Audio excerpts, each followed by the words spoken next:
Counting count down మొదలైంది. ఏపీలో ఈసారి రసవత్తుల పోరు నెలకొంది. గెలుపు తమదేనంటూ ఎవరికి వారు అంచనాలు వేసుకుంటున్నారు. ఏకంగా ప్రమాణ స్వీకార డేట్స్తో పాటు డయాస్లు కూడా నిర్ణయిస్తున్నారు. స్వేరింగ్కు ఎవరెవరిని పిలవాలన్న దానిపై ఒక లిస్టు కూడా రెడీ చేసుకున్నారు. కమిటీలు వేసి మరీ వచ్చేవారి పేర్లను కన్ఫర్మ్ చేసుకుంటున్నారు.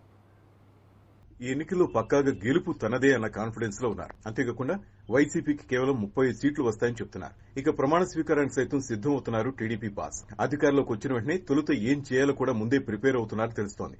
ఈసారి తన పాలనలో ప్రత్యేకతను చూపించాలన్న ఉద్దేశంతో చంద్రబాబు ప్రణాళికలు సిద్దం చేస్తున్నారు. అమెరికా నుంచి వచ్చిన తర్వాత చంద్రబాబు తన స్నేహితులతో తాము అధికారంలోకి రావడం ఖాయమంటూ తేల్చెప్పారట.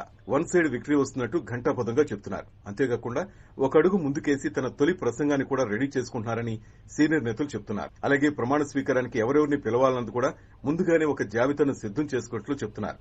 వీలైతే ప్రధాని నరేంద్ర మోదీ లేకుంటే అమిత్ షాను ప్రమాణ స్వీకారానికి ముఖ్య అతిథులుగా ఆహ్వానించాలని ప్లాన్ చేస్తున్నారని సన్నిహితులు అంటున్నారు. ప్రమాణ స్వీకారానికి సూపర్ స్టార్ రజనీకాంత్ కూడా పిలిచేందుకు చంద్రబాబు సిద్దమయ్యారని ప్రచారం. రిజల్ట్ వచ్చిన వెంటనే రజనీకాంత్ తో పాటు ముఖ్య అతిథుల జాబితాను కూడా సిద్దం చేయాలని పార్టీ సీనియర్ నేతలు ఒకరికి ఇప్పటికే బాధ్యతలు అప్పగించారని పార్టీ వర్గాలు చెబుతున్నాయి. స్వీకారం చేయాలన్నది కూడా ముందుగానే నిర్ణయించి పెట్టుకోవాలని యోచిస్తున్నారు.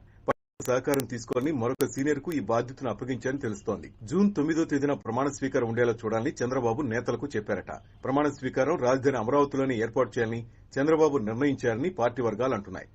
ఏర్పాట్లు చేయడానికి ప్రభుత్వ అధికారులతో సంప్రదింపులు జరపడానికి కూడా ఒక సీనియర్ నేతకు ఆ బాధ్యతలు అప్పగించినట్లు పార్టీ వర్గాల నుంచి అందుతున్న సమాచారం.